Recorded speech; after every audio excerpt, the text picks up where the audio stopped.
poppe het 'n ongelooflike magiese krag wat mense nie verstaan nie. Ons is die brandgesin, ek gesef wat die geld inbring. Dit is so interessant om te sien hoe kinders luister na poppe.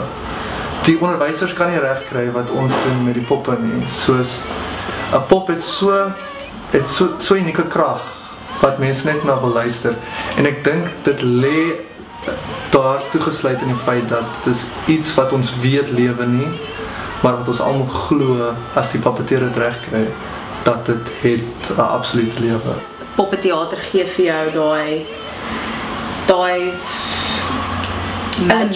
daai magic van jy kan baie absurd gaan met dit en jy kan karikatuur gaan. Ek meen poppe, gesigte, karakters. Mense sien poppeteater as kinderteater en dit is nie noodwendig wat dit kan bied nie. Dit het so 'n groot variasie wat dit kan gee aan 'n gehoor, aan verskillende tipe mense. Ons is in 'n tyd waar dinge baie skeef loop en daar is baie, soos ons sê, politiese